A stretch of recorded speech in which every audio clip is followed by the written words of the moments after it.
Salut et bienvenue dans le Pampcast. Oui, je sais, ça fait longtemps. Il n'empêche que le plus important, c'est que ça continue d'exister. Que je puisse continuer à vous raconter des histoires, à vous partager ce que j'apprends, voilà, ce qui m'inspire. Et à propos d'inspiration, je vais vous partager justement une interview d'une femme très très inspirante, une femme très très lumineuse avec qui j'ai eu la chance de travailler et qui m'a fait beaucoup, beaucoup grandir. Inutile de parler plus, je vous laisse en compagnie de cette interview avec Nathalie Goulevent. Donc ceci est un podcast avec un chat. Elle s'appelle Coconut. Ça. Coconut. Au-delà Raymond de Coconut. Ma fidèle acolyte. Salut Nathalie. Salut Manu. Et bienvenue dans le Pampcast. Merci de m'avoir invité. Et écoute, c'était écrit quelque part que ça se fasse ce truc-là. C'est clair. Depuis qu'on se connaît, je me suis dit, un jour ça aura lieu. C'est ça, et ce jour est là. Alors on va remettre un peu les choses dans le contexte. Tu m'as accompagné l'année dernière pendant 6 mois. Oui, à peu près, ouais. Ouais. Et ça a été une des étapes les plus transformantes de mon évolution. Donc en ça, je te suis très reconnaissant. Je ressens beaucoup de gratitude, comme on dit, et beaucoup de joie. Ça n'a pas été simple. Ça a été des moments où il y a beaucoup de... Malgré les années et les années de travail sur moi, il y a un petit côté plein de petits pop-up dans ce travail. Et entre nous est né un échange tu m'as accompagné et je t'accompagne moi aussi d'une certaine façon à déployer tes ailes, à oser briller, à montrer à la face du monde la femme talentueuse aux multiples talents que tu es. Et du coup, j'ai eu envie de te donner la parole, le micro, et de montrer comment t'es belle et comment c'est chouette, quoi, tu vois. Alors, du coup, je vais refaire un tout petit peu le cadre, parce que je suis à la fois cadreur, réalisateur, monteur, intervieweur. Multipotentiel, en fait. C'est ça, c'est aussi, ouais. Et est-ce que tu peux juste, toi, en te partageant ça, qu'est-ce que ça te fait, qu'est-ce que ça t'évoque? Je me rends compte que j'adore explorer les tréfonds de l'âme. Les zones d'inconfort, en fait, c'est un peu mon dada. C'est ce que j'aime aller explorer, en fait, avec les personnes. Parce que c'est dans l'inconfort, en fait, qu'on peut connecter sa vulnérabilité. Et derrière la vulnérabilité, bien sûr, il y a l'accès à notre puissance. Et donc moi, la souffrance, les émotions négatives, l'inconfort, tout ça, en fait, j'aime y aller. Pour aller faire émerger, en fait, la lumière au milieu de tout ça. Souvent, je raconte que j'aime bien aller dans la fosse à purin. Ouais. Parce que on dit que les fleurs de lotus naissent dans l'eau boueuse. Et du coup, voilà, c'est comment transformer le plomb en or. C'est peut-être mon côté alchimiste, en fait, qui aime bien aller dans les zones d'ombre, en fait. Parce que pour moi, il n'y a ni ombre ni lumière. Eh ben, c'est chouette. Bravo d'oser aller explorer ces zones que tout le monde a peur de l'ombre, en fait. C'est ça. C'est une des grandes problématiques, je pense, de l'évolution de l'humanité. Au final, cette peur de l'ombre. La peur de souffrir. Ouais. La peur de mourir. Ouais. Derrière la souffrance, il y a la peur de mourir aussi. Et ça, c'est quelque chose qui m'a toujours passionnée. Mon rapport à la mort. Et en fait, pour moi, la vie et la mort sont imbriquées. Donc du coup, avoir peur de souffrir, c'est avoir peur de vivre et avoir peur de mourir. Et donc la peur de la souffrance nous empêche en fait d'évoluer.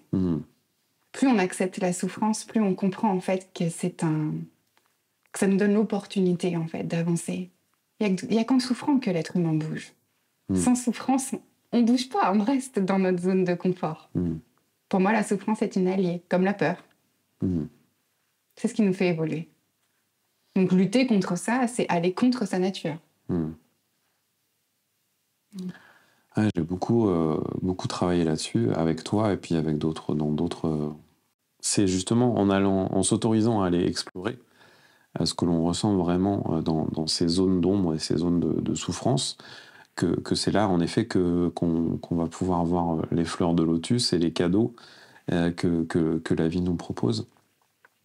Et c'est Franck Lovey qui qui dit, je sais plus sa formulation, mais il dit en gros, heureusement pour l'être humain, pour se sortir euh, de tout le bordel dans lequel on est, dans lequel on vit en général, dans nos vies, dans nos expériences de vie incarnée, on a inventé la souffrance pour ça, pour oser en fait dépasser ces trucs-là, et puis pour éviter aussi l'ennui. Pour lui, il dit que si la souffrance n'existait pas, on s'ennuierait. Mais c'est ça. C'est tout l'intérêt de l'incarnation, en fait. Si on comprend ça, si on comprend qu'on est venu faire l'expérience de la souffrance pour finalement comprendre que ce n'est qu'une illusion, voilà, c'est ça le chemin. Enfin, s'il y en a un, en fait. En tout cas, c'est celui sur lequel j'œuvre, moi. C'est celui que je parcours aussi, parce que je suis loin d'avoir tout compris, en fait, sur qu'est-ce que je suis venue faire ici, qu'est-ce que je suis venue incarner, quelle est ma mission d'âme. Tout ça, c'est des grands mots, en fait, mais j'ai aucunement la réponse. J'apprends en marchant, en avançant. Et puis, en acceptant ce que la vie vient m'enseigner. Finalement, j'ai aucune clé, je laisse juste la vie m'enseigner. Et ça fait partie aussi de l'acceptation. Accepter la souffrance, c'est accepter que la vie nous apporte toujours ce dont on a besoin pour évoluer. C'est comme si, en fait, je remarque beaucoup dans les accompagnements que je peux avoir que les personnes vont à contre-courant, essayent de remonter la rivière en sens inverse et se demandent pourquoi elles souffrent. Ouais. Parce qu'elles ne sont pas dans le flot de la vie. Elles refusent de se laisser traverser par la vie, par peur de souffrir. Sauf qu'en remontant la rivière à contresens, elles créent la souffrance. Donc il y a un paradoxe, en fait. Et moi, ce que j'adore, c'est mettre en lumière les paradoxes. Nous sommes tous paradoxaux, et accepter ces paradoxes-là nous permet d'évoluer. On peut s'en libérer de ces paradoxes-là, mais encore faut-il accepter de les regarder. Donc on ne peut pas... Accepter le paradoxe, c'est accepter le bien et le mal. C'est accepter que on soit parfois à des points de jonction à l'intérieur de nous où on est bloqué. Ouais, et puis accepter aussi que c'est pas forcément binaire, que cette notion du bien et du mal, justement, elle est parfois, c'est aussi quelque part une vue de l'esprit, tu vois, c'est un jugement, quoi. Il est où le bien, il est où le mal. C'est parfois la frontière, elle est mouvante, quoi. Elle est pas aussi évidente que ça. C'est ça. On a besoin d'identifier le bien et le mal, en fait, pour se situer dans notre humanité. Et en même temps, on a besoin de le transcender pour comprendre, en fait, que tout ce qui nous parvient, c'est de l'expérience. Je vais finir par tout foutre en l'air. T'as vraiment envie de saboter notre vie, quoi. Non. En fait, c'est ça. C'est comprendre que c'est que de l'expérience, en fait. Du point de vue de l'humain, c'est OK qu'on fasse l'expérience du bien et du mal, mais c'est avoir ce regard plus élevé de l'âme qui, elle, est complètement détachée, en fait, de ces notions-là. C'est accéder ces deux parts. Pour moi, c'est vraiment ça, la co-création. C'est oui, j'ai une part humaine qui souffre, qui a peur, qui a des peurs, qui a des blocages et qui est dans des paradoxes. Et puis de l'autre côté, j'ai ma part divine, mon cœur, mon âme, comme on veut l'appeler, en fait, qui œuvre. Et c'est regarder la vie de ces deux points de vue, pour moi. Il n'y a pas l'un ou l'autre. C'est l'un et l'autre. Et ce que je retrouve, et ce qui m'exaspère un peu dans la spiritualité d'aujourd'hui, c'est qu'on veut évincer, en fait, la partie humaine. Ah ouais. On ne veut pas souffrir, on ne veut pas avoir peur. Mais c'est refuser notre incarnation. C'est ça. Il y a beaucoup je te rejoins là-dessus, je trouve qu'il y a beaucoup de gens qui sont dans cette mouvance spirituelle qui, en fait, quand tu creuses un peu, quand tu essaies de comprendre ce qui se passe pour eux, quel est le fond de leur démarche, en fait, c'est le refus de l'incarnation. C'est ça. Refuser de l'humanité, en fait. C'est de dire, voilà, je vais redevenir une âme, en fait. Je le vois, on en a parlé tout à l'heure dans cette notion de genre, tu vois, qui est problématique en ce moment dans l'évolution de notre société. Il y a beaucoup de gens, de plus en plus de monde qui est dans cette démarche de volonté de non-binarité, de transgenre, de trucs en disant... il y a des débats très houleux, il y a des gens qui sont hyper violents dans leurs propos, même par rapport à tout ça. Et ça rejoint, je trouve, cette notion de refus d'incarnation. Quelque part, c'est quoi la différence entre une âme et un humain ? C'est un corps, avec un genre, et un ego. C'est ça. Et en fait, c'est ça. Ce que j'ai envie de dire là, c'est que dans les accompagnements que moi je propose, je ne vais pas aider les personnes à devenir leur âme, en fait. C'est ça. Non, je vais leur apprendre à accepter leur humanité. et puis à co-créer avec leur âme, en fait. Mais si on refuse notre humanité, en fait, si on reste connecté à notre âme, on ne réalise rien, on ne manifeste rien dans cette vie. Et aujourd'hui, c'est un peu mon cri, en fait, d'accepter totalement notre humanité. Oui, la vie est souffrance, oui, la vie est dégueulasse, oui, il y a des injustices, mais c'est ce qu'on est venu expérimenter. Donc refuser ça, c'est refuser, en fait, la mission que notre âme s'est donnée. Donc toutes les personnes qui parlent de mission d'âme, mais oui, mais pour pouvoir l'incarner, il faut accepter son être humain. C'est ça. Donc ça va être tout un travail d'acceptation. Et puis d'oser regarder l'horreur en face. Oui, l'humain, il fait de la grosse daube. Ça fait partie du chemin. C'est comme ça, en fait, qu'on va connecter l'amour. C'est en acceptant de regarder l'horreur qu'on prend conscience, en fait, de l'amour qui est en nous. Si j'ai suffisamment d'amour à l'intérieur de moi, je peux regarder l'horreur en face. C'est ce que la vie m'a appris. Et plus je suis capable de faire ça, plus je grandis, en fait, plus j'évolue, plus mon cœur s'ouvre. Mais pour que mon cœur s'ouvre, il faut qu'il se brise. Et pour qu'il se brise, il faut qu'il soit face à l'horreur, à l'injustice, au drame, au malheur. Donc, toutes les personnes qui sont sur un chemin spirituel et qui refusent la souffrance, pour moi, en fait, qu'elles changent de chemin. Eh ouais. C'est une fausse promesse, en fait. Ouais, je suis bien d'accord avec toi, c'est clair. C'est quoi, pour toi, l'élément déclencheur qui t'a donné envie de changer de paradigme et d'accéder à ce niveau de conscience et d'être dans ce processus d'évolution Est-ce qu'il y a quelque chose, un élément dans ta vie qui est... Parce qu'il y a toujours un élément déclencheur. Est-ce que tu as envie de nous en parler? Bah ouais, j'ai envie de dire, c'est les claques dans la gueule. Qui sont en fait des cadeaux. L'élément déclencheur, ça a été mon divorce, je pense. Ouais. Dans un premier temps. Mais tu avais commencé un petit peu avant, non? Ouais, j'avais commencé avant. L'élément déclencheur du départ... Oh, un bug. T'as un bug? Ouais. Je pense que c'est la prise de conscience de l'abus que j'ai subi, en fait. Ouais. Ouais, c'est ça. C'est la prise de conscience qu'enfant, j'ai été abusée. Et ça, c'est une prise de conscience que tu as eue quand? Alors, ça s'est fait de manière... c'est venu à 14 ans, puis à 21, et puis à la trentaine, en fait. Mais les 2 premières fois, j'étais dans une sorte de déni, puis il n'y avait pas d'ouverture pour pouvoir accueillir forcément ça au sein de mon cercle proche. Et puis, c'était pas un sujet dont on pouvait parler. L'injonction de silence était tellement forte que même si je prononçais ces mots-là, en fait, j'étais pas forcément entendue. Il y avait comme un effet assourdissant, en fait. On peut pas entendre, en fait, ce genre de propos. Et puis, en fait, en évoluant dans ma vie de femme, j'ai bien vu que j'avais une problématique avec les hommes, puis dans ma vie sexuelle, en fait. C'était compliqué. Et c'est un travail en hypnose, en fait, qui m'a fait reconnecter avec cette blessure. Et donc là, j'ai dû me confronter à l'horreur que j'avais subie. Donc j'ai eu deux possibilités.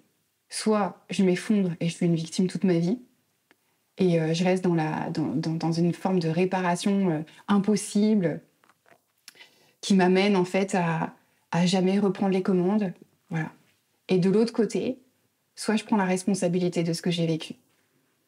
Et c'est ce que j'ai choisi de faire. Je voulais pas être une victime. Je voulais plus être celle qui existe à travers sa blessure, à travers l'abus. Parce qu'évidemment, quand on est victime d'abus, l'abus vient s'inscrire partout, dans toutes les sphères de notre vie. Donc, tant que j'étais victime, en fait, je subissais l'abus à tous les niveaux. Au niveau professionnel, au niveau amical, au niveau amoureux. J'étais abusée en permanence, en fait. Pas physiquement, forcément, mais voilà, je ressentais toujours... Dans la relation, je me sentais tout le temps abusée. Je donnais énormément et puis je recevais pas en retour. Je recréais en permanence les conditions de l'abus pour me faire comprendre que j'avais cette blessure en moi qu'il m'était impossible de regarder.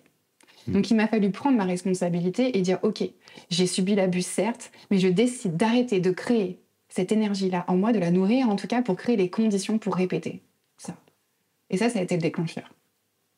Et évidemment, comme la vie nous apporte exactement ce dont on a besoin, à partir du moment où j'ai eu cette prise de conscience, des choses sont venues à moi pour m'aider à transcender cet abus. Qui est toujours en cours d'ailleurs. C'est un process. C'est un process qui est long. Et on passe des caps, des étapes. Mais vraiment, ce choix-là de la responsabilité, pour moi, est fondamental. Parce que tant qu'on est victime, on remet son pouvoir à l'autre. Et donc, on rejoue ça en permanence. Pourquoi on est abusé, en fait? Donc quand on a été abusé, pourquoi on recrée l'abus? Parce qu'on donne notre pouvoir aux autres. Il y a un truc qui s'est mis en place à ce moment-là, au moment de l'abus. On se coupe de nous-mêmes et donc, une fois qu'on est coupé de nous-mêmes, on n'a plus les commandes, donc on laisse l'autre prendre les commandes. Et ça s'inscrit fondamentalement en nous, j'ai envie de dire dans l'ADN. Et c'est vraiment important de comprendre que c'est quelque chose qu'on décide de rejouer à l'intérieur de nous. Ouais. Et ça, c'est difficile à accepter. Parce qu'en fait, quelque part, je me disais, mais moi, j'ai pas demandé à être abusée. Et pourtant, il faut que je prenne la responsabilité de ce que j'ai subi. Paradoxe. C'est ce que j'appelle moi, dans mon vocabulaire, moi, j'utilise beaucoup le terme c'est la posture sacrificielle, en fait. C'est vraiment ce truc. Et tu vois, c'est rigolo, parce qu'en en parlant, je me dis, mais on a un héritage, en fait, qui est un héritage religieux aussi. Tu vois, on est issu de cette religion catho, machin, judéo-chrétienne, avec ces modèles, justement, qui sont dans cette posture de la souffrance, qui est devenue de ce Jésus qui s'est sacrifié pour, tu vois. Et du coup, c'est rigolo, parce que je viens de prendre conscience d'une filiation, de quelque chose qui, moi, m'a toujours débecté dans cette religion. Je dis, mais pourquoi est-ce qu'on honore un mec qui souffre, un mec qui est pas joyeux, qui est pas content, tu vois, qui saigne, qui pleure, avec sa couronne d'épines. Moi, j'ai toujours été plus attiré par le bouddhisme, parce que Bouddha, déjà, il y a multiforme, tu vois, c'est cette notion de...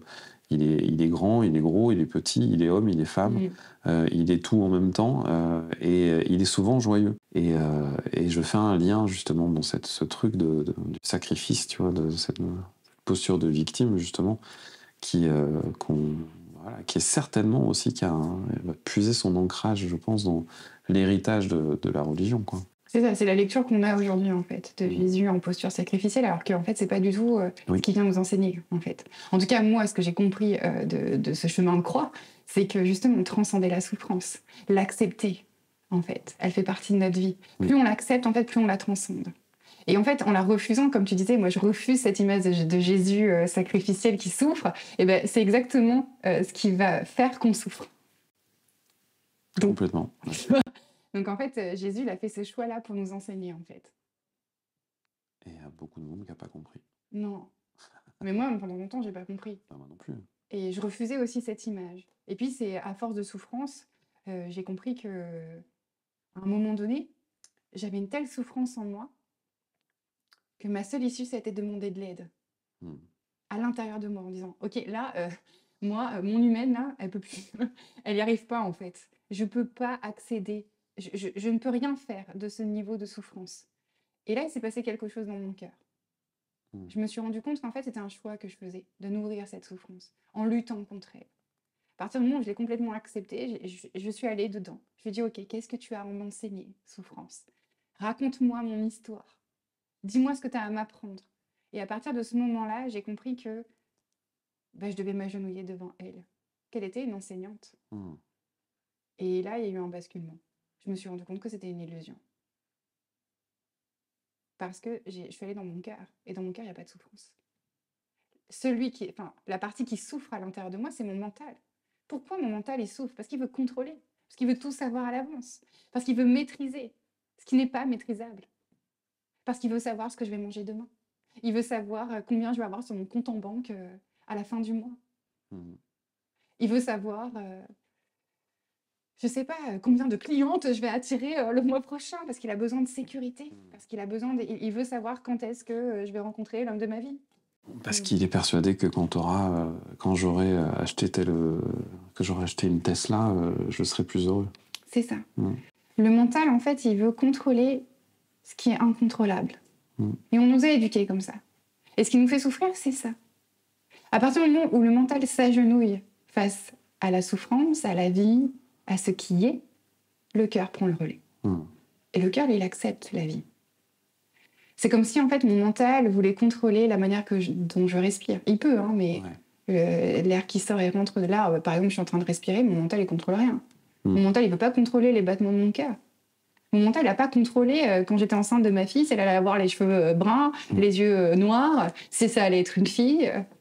Et donc, c'est comprendre qu'il y a une intelligence bien plus grande dans le cœur qui existe, en fait, auquel on a accès, mais qu'on s'empêche de connecter parce qu'on est identifié à notre mental.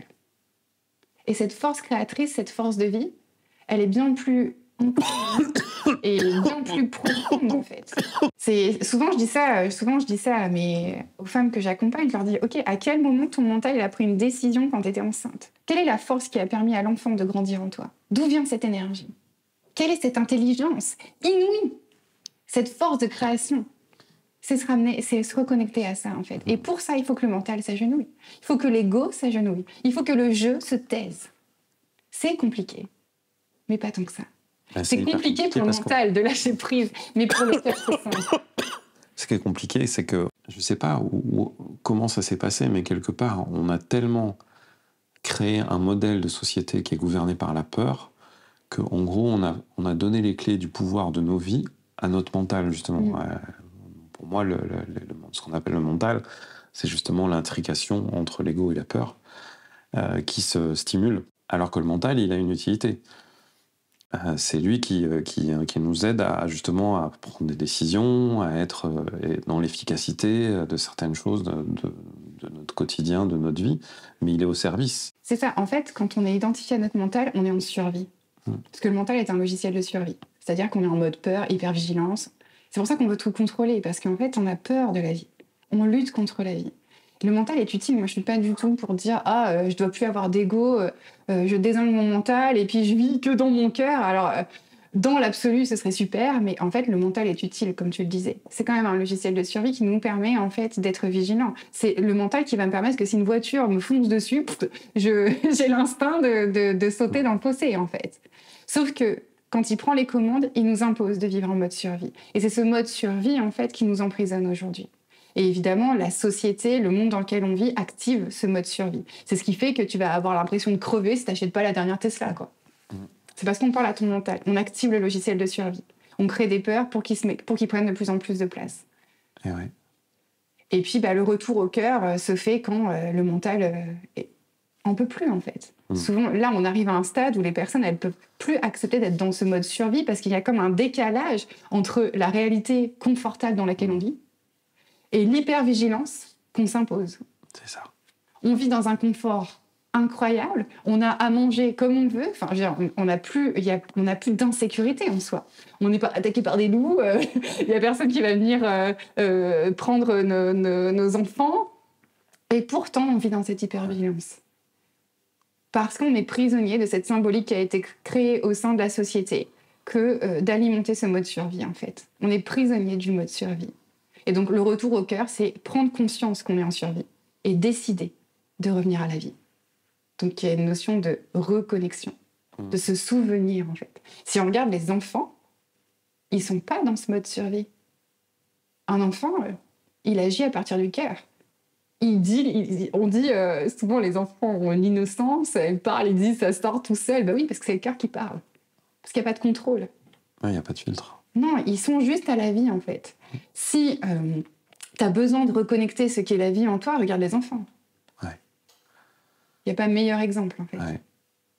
Ouais, ça, beaucoup de gens inspirants disent ce truc-là. Et c'est vrai que moi, aujourd'hui, je me rends compte dans mon parcours que j'ai tenté quelquefois de m'écarter de ce modèle-là. Mon enfant intérieur est très très puissant et c'est un guide et ça a toujours été un guide. Et souvent, la vie, le monde dans lequel j'évolue fait à essayer de me séparer, tu vois, de ce truc-là. Et en fait, non, c'est pas possible, c'est absolument pas possible. Et c'est vrai que cet exemple-là, de dire, voilà, quand tu poses la question de comment tu dois faire, qu'est-ce qui te rend joyeux, reconnecte-toi à ce truc-là, à cet enfant intérieur, et c'est ce que je fais moi. Et il y a toujours une bonne réponse, en fait. Il y a toujours la bonne façon d'être, elle est là, elle est dans cette connexion-là. C'est ça. Après, c'est pas toujours évident de reconnecter ses enfants intérieurs, parce que souvent, on a des mémoires traumatiques qui nous empêchent, en fait, de revenir dans cette enfance, mais juste de regarder les enfants jouer, ça nous enseigne. Aujourd'hui, c'est de reconnaître aussi la place des enfants. Pourquoi on a des enfants, quel rôle ils viennent jouer dans nos vies? Tout simplement pour nous rappeler cette connexion, pour nous rappeler cette intelligence du cœur, pour nous rappeler en fait que la vie est bien plus puissante que le mental. Parce que les enfants, eux, ils évoluent. D'ailleurs, quand on est enceinte, on ne contrôle rien. L'accouchement, on ne contrôle rien. On peut tout préparer, hein, mais ça ne va jamais se passer comme on a imaginé. En fait, on est dans cet enseignement permanent. Mais du coup, on a peur, on veut contrôler les enfants. On ne comprend pas, en fait, ce qu'ils viennent nous apprendre. Quand les enfants pleurent, quand les enfants nous challengent, quand les enfants ne sont pas comme nous, on voudrait qu'ils soient, ils viennent juste nous montrer notre niveau de contrôle. C'est ça. Notre manque d'acceptation. Ouais. Et j'ai vraiment envie d'agir aussi sur cette parentalité-là, de recréer un lien différent, en fait, vis-à-vis de ces enfants. Parce que les enfants nous aident à évoluer. Les enfants nous permettent de nous rappeler qui on est. Ils appuient sur toutes les blessures qu'on ne veut pas regarder. Donc on leur reproche, elle est trop comme ci, elle est trop comme ça. Mais en fait, ça parle de nous. Ils sont des miroirs parfaits. Alors évidemment, il leur faut un cadre, on est là pour les faire grandir, enfin les aider à grandir pour qu'ils puissent se projeter par eux-mêmes après dans la vie. Évidemment qu'il faut un cadre. Mais aujourd'hui, moi, ma fille, je la considère comme mon maître.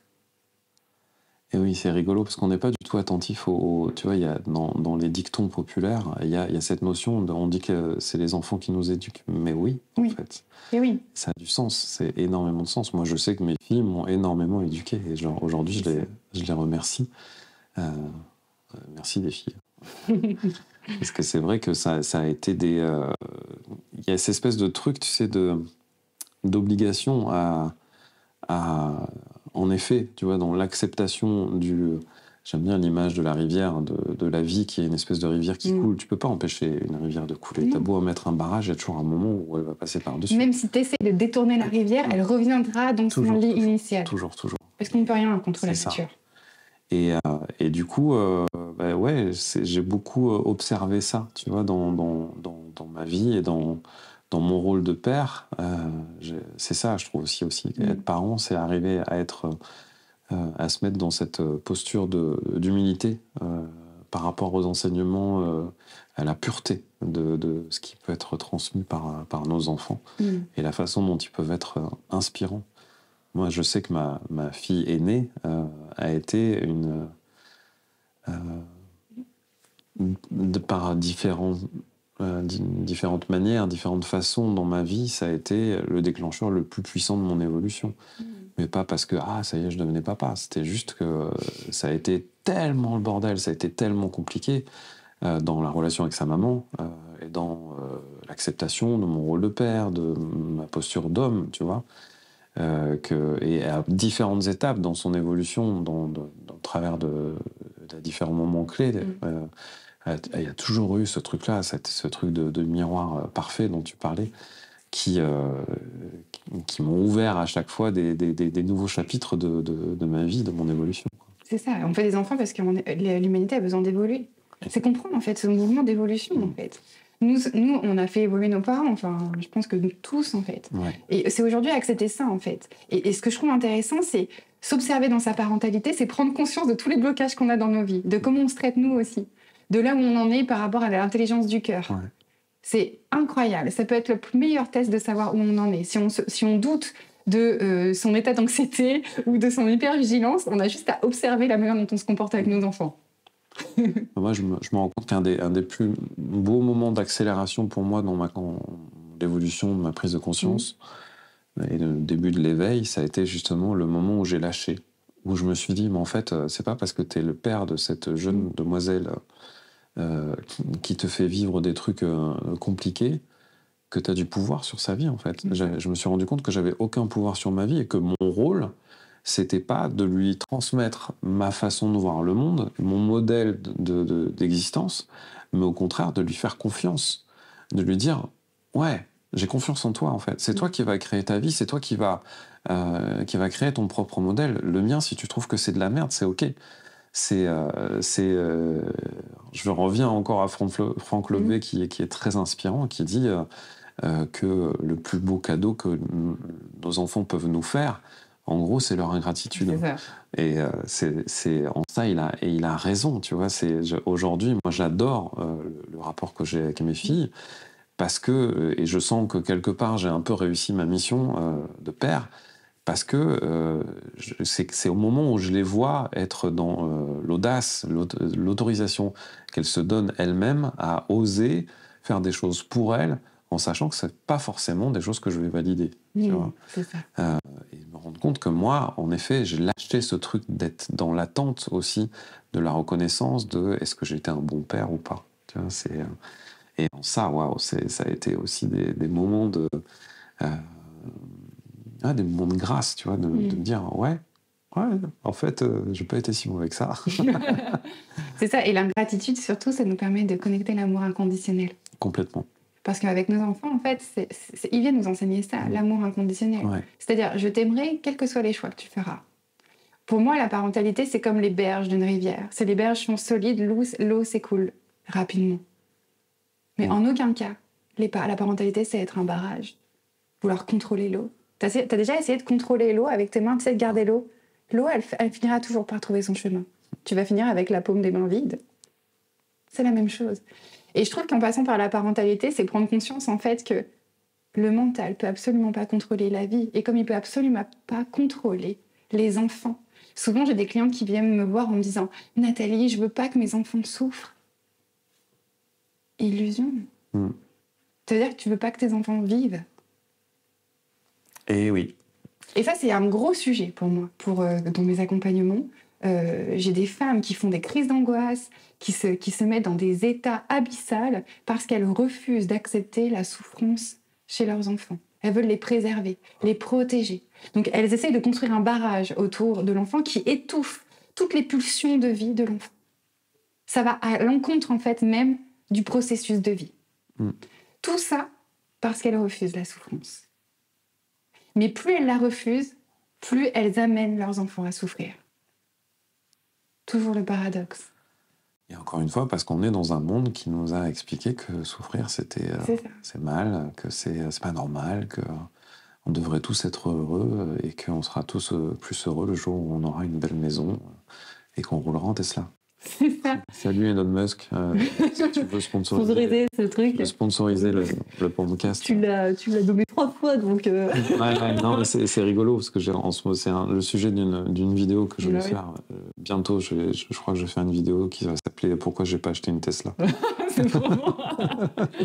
Et en fait, c'est ce que je répète, hein, j'arrête pas de le scander, en fait, c'est que vraiment, la souffrance, en fait, c'est une illusion qu'on nourrit, en fait. Parce que la souffrance en soi n'existe pas. C'est notre volonté de contrôler ce qui est, de contrôler la vie qui nous fait souffrir. Accepter que la vie passe son temps à nous offrir ce dont on a besoin nous empêche de souffrir. C'est la clé. La voie pour sortir de la souffrance, c'est de se laisser complètement porter par la vie. D'avoir la foi, d'être optimiste, d'avoir de l'optimisme, d'avoir de la confiance, d'avoir de l'espoir, de se dire que quoi qu'il arrive, l'univers conspire en ma faveur. Est-ce que, si on regarde la nature, on comprend que cette magie est là en permanence. Des forêts entières peuvent être brûlées, ça repousse. Parce que la nature, elle est quoi ? Elle est optimiste, elle a confiance, elle a la foi, elle renaît de ses cendres. La nature reprend toujours ses droits. C'est cette intelligence-là qui est en nous. Mais on s'en coupe. Alors on souffre. La nature ne souffre pas. Un arbre, il souffre parce qu'on coupe. Volonté du mental. Mais si on laisse la nature telle qu'elle est, elle s'épanouit. Elle trouve le chemin, la voie. Donc c'est vraiment revenir dans cette énergie-là qu'on a complètement occultée, qu'on refuse de regarder. Parce qu'on est persuadé qu'on peut contrôler la force des vagues qui parviennent de l'océan. Et ouais. T'as déjà essayé de contrôler une vague ? Ça, c'est une image que j'utilise, moi, dans cette image de la vague. J'ai fait je me suis vautré sur un truc... j'ai fait un stage sur la peur qui m'a été transmis par mon mentor, Eric. Salut Eric. Salut Eric. J'avais baptisé mon stage Surf tes peurs. parce que j'aime bien cette image du surfeur. Le surfeur, en fait, il fait quoi? Il va utiliser l'énergie de la vague pour se propulser et pour prendre du plaisir sur un truc sur lequel il a aucun contrôle. C'est ça. Si tu cherches à contrôler la vague, si tu cherches à lutter contre, tu fais quoi? Tu tombes. Tu te noies. Mais c'est ça. Tu meurs. Ouais. Oui. Ouais. Tu te retrouves au milieu de l'océan, si tu te laisses porter, ça va aller. Hein. Bon, surf ta vague, ça n'a pas marché. C'était pas, je sais pas. C'était pas prêt. Non, j'étais pas. C'est pas qu'une erreur de stratégie marketing. Mais en fait, on n'est pas prêt à surfer sur nos peurs. On n'est pas prêt à surfer sur la vague. On préfère se faire croire qu'on peut contrôler le niveau d'intensité de la vague qui va arriver. Sauf que quand la vague arrive, on se la prend en pleine gueule. Et puis du coup, on ne peut pas rester aligné. Moi, j'aime bien l'image du phare. Le phare, en fait, il se prend les vagues. Hein. Mais il est là, il sait qu'elles sont là. Il les attend, il se tient droit. Et il est humble face à la nature qui est face à lui. Et il se prend les vagues. C'est ça, en fait, accepter la vie. C'est devenir un phare. Accepter, en fait, que oui, il y a des choses qui viennent venir me faire bouger. Quoique le phare, lui, il bouge pas, parce qu'il reste aligné dans son cœur, en fait. Et cette image du phare, elle me parle beaucoup. Parce que si on reste aligné face aux expériences que la vie nous envoie, on devient, en fait, on émet une fréquence bien plus puissante que d'amour, en fait. Parce qu'on est dans l'acceptation. L'amour, c'est quoi? C'est accepter ce qui est. C'est s'en remettre à plus grand. Et pour moi, c'est ça, cette énergie d'amour que j'essaie de cultiver à l'intérieur de moi et que j'essaie de transmettre autour de moi, qui est fondamentale. Je crois en l'amour véritablement. Mais pas un amour de midnight ou pas le romantisme, tout ça. Non. L'amour, parfois, ça fracasse. Parfois, quand je dis des choses avec amour aux gens, ça vient parler de la vérité et c'est pas du tout confortable. L'amour, c'est pas le monde de oui-oui, quoi. L'amour, c'est quelque chose de puissant. L'amour, c'est comme les vagues qui se fracassent contre le phare. C'est quelque chose qui vient bousculer, en fait. Et ça, c'est pareil, c'est comme la souffrance, en fait. On a une image de l'amour qui est complètement dénaturée. On pense que l'amour, c'est béni oui-oui, on met tout dans du coton. Non. Le véritable amour, c'est celui qui te fait bouger, qui va t'emmener dans tes zones d'inconfort. Et Aruna Lipsy qui dit aimer, c'est perdre le contrôle. Mais c'est ça. L'amour est complètement déstabilisant. Et en fait, par amour, moi, je peux te dire des choses hyper confrontantes aux gens. Mais si je le dis, c'est parce que je les aime. Et parfois, cet amour n'est pas recevable. Parce qu'on a une idée, encore une fois, complètement déconstruite de ce qu'est l'amour. Encore une fois, on a juste à observer la nature. La nature est amour. Par contre, dans la nature, un tremblement de terre, ça envoie, quoi. Donc, du coup, il y a cette espèce encore de paradoxe qu'on vient expérimenter, d'acceptation qui est là. Et moi, je crois en ces forces-là. Je m'en remets en cette force-là de la vie. La nature est ma plus grande inspiration. La vie est ma principale enseignante. Mon mental ne sait rien de la vie, en fait. Il ne fait qu'expérimenter. Donc, si je vois la vie comme une enseignante, je m'agenouille devant elle. Et je lui dis merci. Même si la vague qu'elle m'envoie, parfois, elle me fracasse bien contre le mur. Mais je sais que c'est parce que je suis prête à l'accueillir. Comme le phare qui est prêt, en fait. Plus on est prêt à l'intérieur de soi, plus la vie devient un jeu d'expérience. Moins on est prêt, plus on se fait fracasser par la vie, en fait. Et on est venu apprendre ça dans cette période spécifique.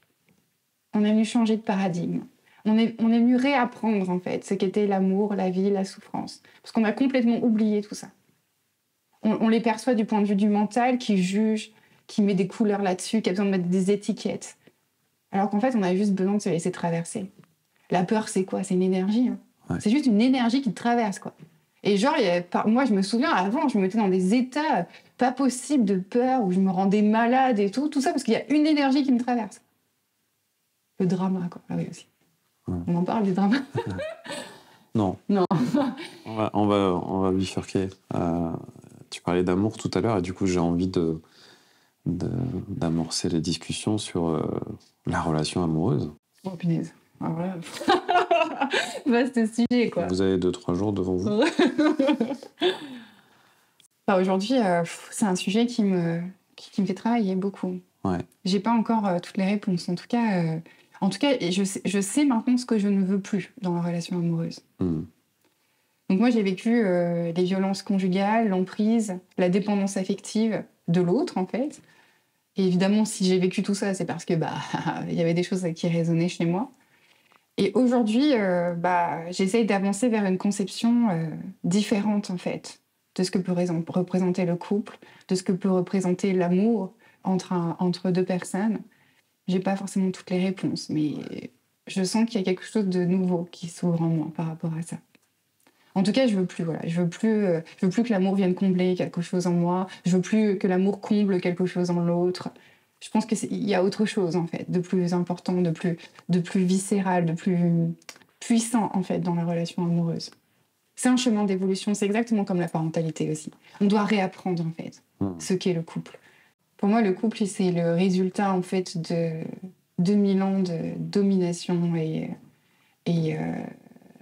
victimisation, en fait. Et on n'arrête pas de jouer là-dedans. Et aujourd'hui, il faut qu'on en sorte. Mais je connais pas le chemin. Je sais juste que j'en suis sortie. Voilà. Ça, c'est sûr. Maintenant, je fais quoi avec ça? J'en sais rien, quoi. Parce que c'est difficile de savoir exister en dehors de ce schéma, comme tu le disais, de bourreau, victime, sauveur. C'est très compliqué, en fait, parce qu'on a appris à fonctionner comme ça. On a l'exemple de nos parents qui fonctionnent comme ça, l'exemple de nos grands-parents qui fonctionnent comme ça. On doit réinventer aujourd'hui ce qu'est le couple et quelle place le féminin et le masculin ont dans la société. Parce que du coup, aujourd'hui, en fait, on ne sait plus trop, quoi.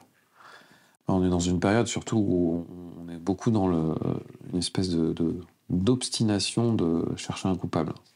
Tu vois, et moi, c'est le truc que je trouve le plus délicat, voire le plus nul, en fait, c'est que ça sert à rien de trouver le coupable.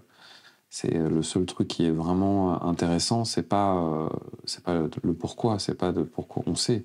Aujourd'hui, je pense qu'on sait pourquoi est-ce qu'on est dans cette merde. On est tous d'accord sur le fait que le patriarcat, c'est de la merde, et pour autant, c'est pas en continuant d'accuser les hommes et le patriarcat qu'on va sortir de ce bordel. Et voilà, il y a un moment où, en effet, chercher un coupable, ça sert à rien. Ce qui est intéressant, je pense, de là où on en est, c'est de proposer des solutions, réfléchir ensemble à des solutions. Se dire, comment est-ce qu'on peut sortir de cette merde ensemble, dans l'amour, dans le respect, dans une envie de changer de paradigme aussi. Tu vois. C'est ça. Et en fait, ce qui est assez bizarre, ce qui se passe en ce moment, c'est qu'on cherche justement cette voie de la réunification, mais on crée des séparations, en fait. Les femmes se mettent à s'empuissancer entre elles, en rejetant un petit peu le modèle masculin tel qu'elles l'ont connu. Alors, je ne veux pas leur jeter la pierre, parce que je fais partie aussi de ces femmes-là. Mais je comprends aussi que c'est une aberration dans ce à quoi on aspire, en fait.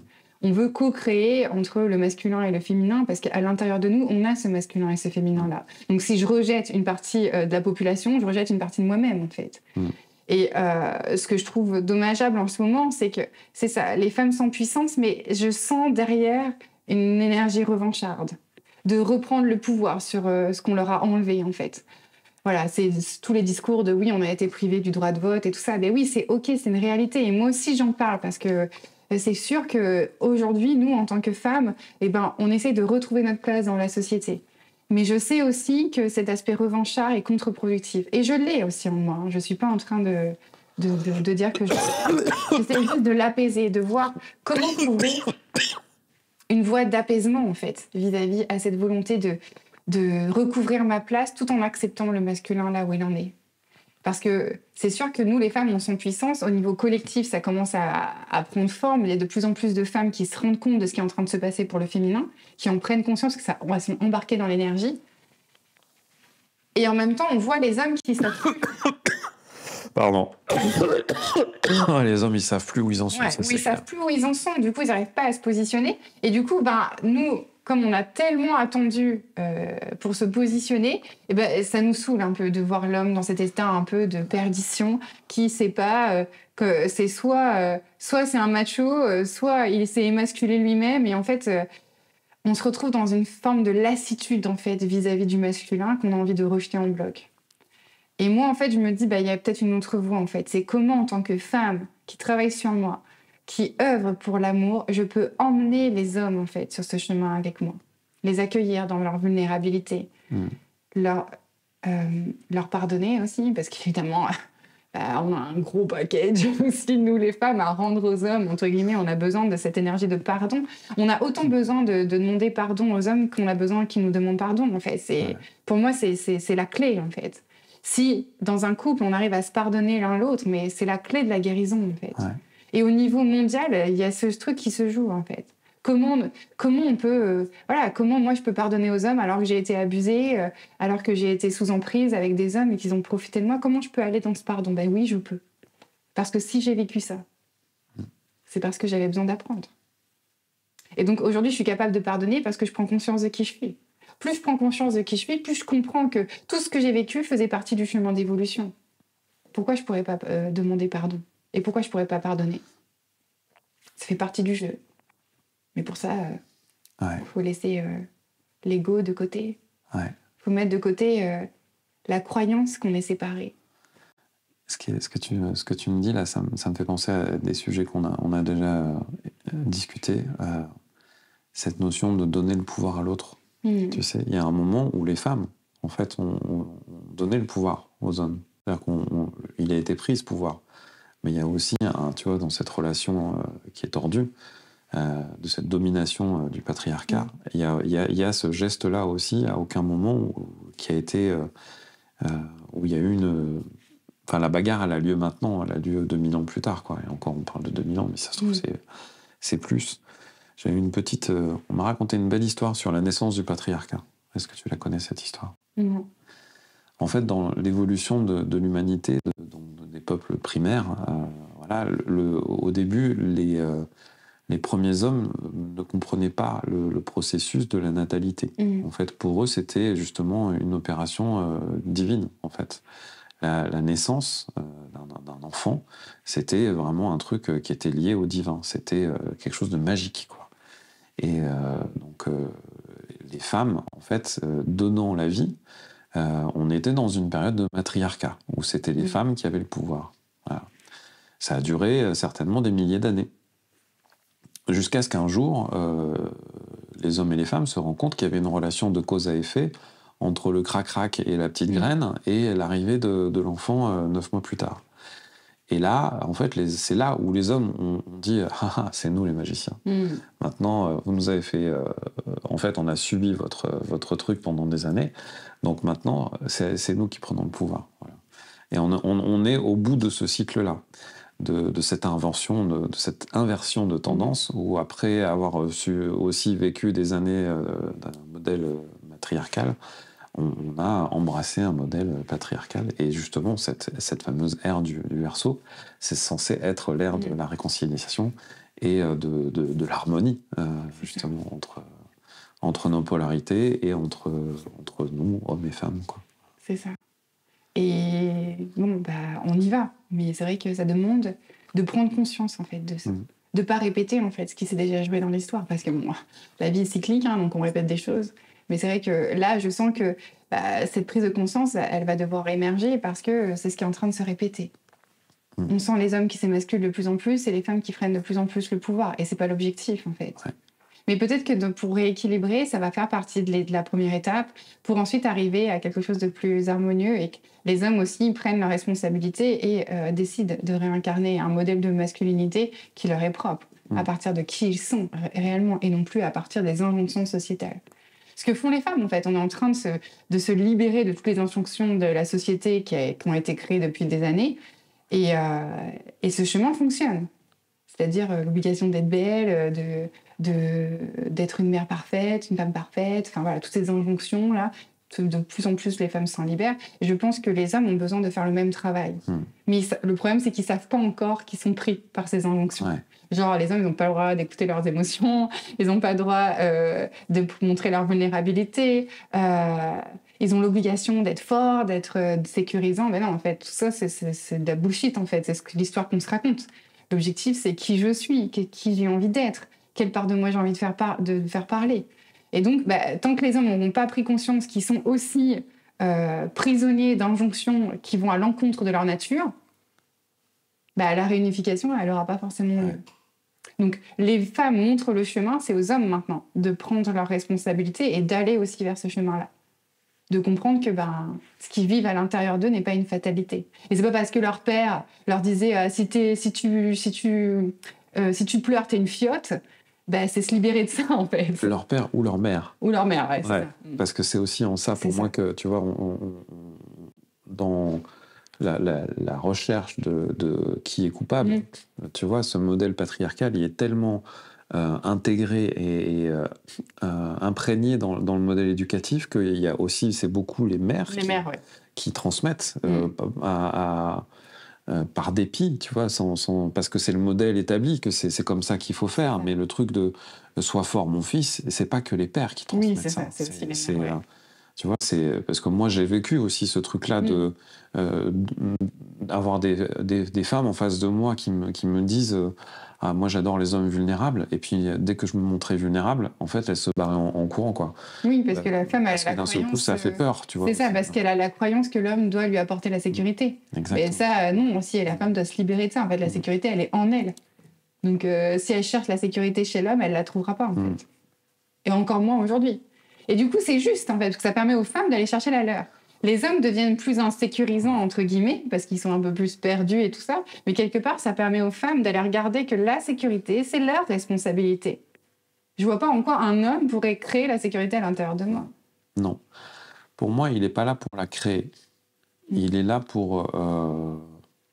Je suis tombé, il n'y a pas très longtemps, sur une citation d'un proverbe amérindien, je ne sais plus de quelle tribu, je crois que c'était les Cherokees, qui disait qu'en gros, le rôle de la femme, justement par rapport à l'homme, c'était de lui montrer le chemin pour se connecter à la source, et que le rôle de l'homme, c'était de lui permettre, justement, de lui apporter le cadre, tu vois, la bienveillance et une partie de la sécurité pour lui permettre de l'aider à faire ça, parce qu'elle connaît le chemin. C'est ça. Voilà. Et du coup, sans être dans l'interdépendance, il y a un truc de co-création, en fait. De complémentarité, en fait. C'est sûr qu'une femme, elle peut plus facilement être dans sa réceptivité si elle se sent en confiance. Oui. Voilà. Avec l'homme. Ouais. Donc, moi, je parlais plus de confiance que de sécurité. Ouais. Une forme de protection, en fait. La confiance protège. Si l'homme a foi en lui, en fait, forcément, la femme va pouvoir accueillir sa réceptivité.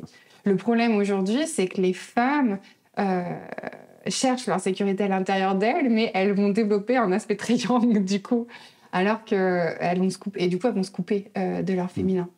Alors que c'est vraiment trouver, le balancier entre, je reste une femme, je reste cet espace de réceptivité, et en même temps, je suis capable... Le yang chez la femme, c'est le passage à l'action. C'est je suis le réceptacle et je suis capable de passer à l'action. Et l'homme, lui, permet de soutenir, d'apporter de la confiance, en fait, chez la femme pour qu'elle arrive à ça. L'homme aide la femme à manifester, pour moi, fondamentalement. Parce que les hommes sont des manifesteurs. Donc, et moi, les hommes m'aident à être dans la manifestation. J'apprends beaucoup du passage à l'action chez l'homme. D'ailleurs, c'est la grosse problématique de la plupart des femmes qui lancent leur entreprise, c'est qu'elles sont très réceptives, elles reçoivent beaucoup de messages, d'informations et tout ça, mais le passage à l'action est très compliqué. Parce que on doit aller chercher cet aspect-là chez nous. Et on doit s'inspirer des hommes pour aller le connecter chez nous. Donc si on rejette une grande partie du masculin, ça va être compliqué d'amener cet aspect-là aussi, développer ce passage à l'action chez nous. Donc tout est complémentarité de toute façon. Dans la nature, on le voit bien. Le masculin et le féminin se complémentent totalement, quoi. Et les jeux peuvent bouger, en fait. Moi, j'adore regarder les hippocampes, en fait. C'est le père qui porte les œufs, voilà, en fait. Il n'y a pas vraiment, en fait... Tout ça, c'est une illusion aussi, je crois. Il n'y a ni masculin ni féminin en vérité. Il y a juste des êtres. On est juste là, des êtres qui cherchons notre place, en fait, qui cherchons la compréhension, le sens de notre existence. À partir de ce moment-là, œuvrons ensemble, quoi. Mais c'est vrai que à la fois, il faut accepter cette dualité et en même temps prendre du recul pour comprendre que c'est une illusion, fondamentalement. Dans le cœur, mon cœur ne fait pas la différence entre un homme et une femme. Il aime les deux de la même manière. Il aime un être humain, en fait. Donc, qu'est-ce qui fait qu'on a besoin d'aller chatouiller cette différence? Ouais. C'est ça qui est... C'est J'ai pas la réponse. Hein. C'est aussi un autre chapitre. C'est la petite phrase que j'aime beaucoup, c'est si l'amour est inconditionnel, la relation ne l'est pas.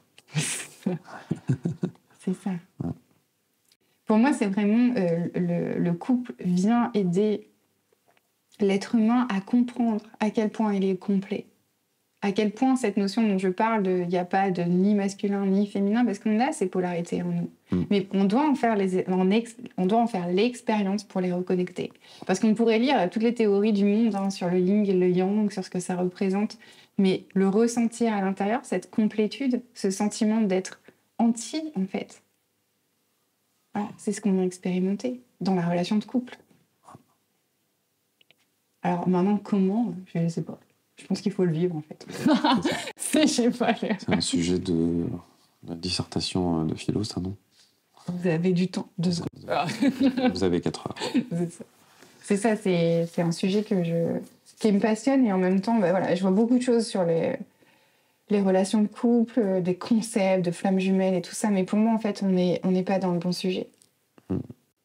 Pour moi, tout ça, ça fait partie des histoires qu'on se raconte. C'est-à-dire que à force de chercher à quitter le modèle de cette uniformité bien pensante, on s'est inventé des théories qui, pour moi, au final, ont été créées par des hommes, tu vois, donc c'est aussi le reflet de l'ego de certains. Tu vois, les âmes n'ont pas écrit les bouquins de spiritualité. Hein. Non. C'est les hommes qui les ont écrits. Et c'est forcément, ça passe par le filtre de l'ego et de la personne qui a écrit et qui a pondu ces concepts auxquels on croit. Parce que là, d'un seul coup, tout le monde a des histoires de flammes jumelles. C'est ça. Ouais.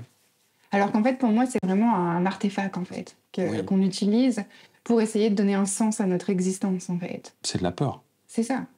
Et c'est la croyance qu'on doit retrouver la partie manquante de notre âme à travers l'autre.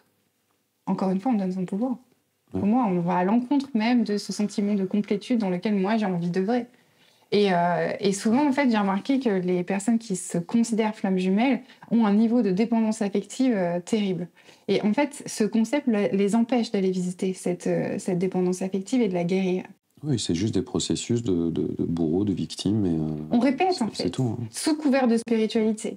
Encore une fois, en fait, on ramène de la séparation alors qu'on veut de la réunification. Et cette réunification, pour moi, elle commence par nous. C'est OK, je me complète moi-même à l'intérieur et après, je peux amener les gens à se compléter aussi. Mais c'est pas genre, je me sens incomplet et puis je vais aller chercher mon autre partie à l'extérieur, quoi. Pour moi, c'est genre, non, en fait, ça ne fonctionne pas. Est-ce que tu peux juste nous dire un peu comment est-ce qu'on peut te... On va s'arrêter là, parce que je pense qu'on a une capacité à discuter pendant des heures. Merci. Est-ce que tu peux nous dire comment est-ce qu'on te trouve sur les réseaux, tout ça? Tu as un site Alors, mon site, il est en construction, il va bientôt sortir. Ouais. Aujourd'hui, je suis accompagnante à la méthode Charbonnier, donc je suis présente sur le site de la méthode Charbonnier qui a été créée par André Charbonnier, qui est une méthode de libération des peurs, justement pour retrouver en soi ce sentiment d'être complet, en fait, de revenir dans le cœur. L'apprentissage, c'est apprendre à vivre à partir du cœur, voilà, cette méthode. Et j'ai un compte Instagram, où je prends... Vous trouverez, bien entendu, il y a des liens dans la description pour ceux qui regardent la vidéo sur YouTube, pour ceux qui l'écoutent en podcast, sur Spotify, sur Apple Podcast, sur Google, sur Deezer, tout ça. Nathalie Goulevent. C'est ça. Voilà. Et je partage mes prises de conscience, mes états d'âme, ce que je traverse. Voilà. Mon credo, c'est l'authenticité et la vulnérabilité. Alors, ça ne plaît pas à tout le monde, mais c'est ce que je suis et je m'en fiche de plaire à tout le monde. Cool. Merci Nathalie. Merci beaucoup. Salut. Hop. Écoute, c'était chouette.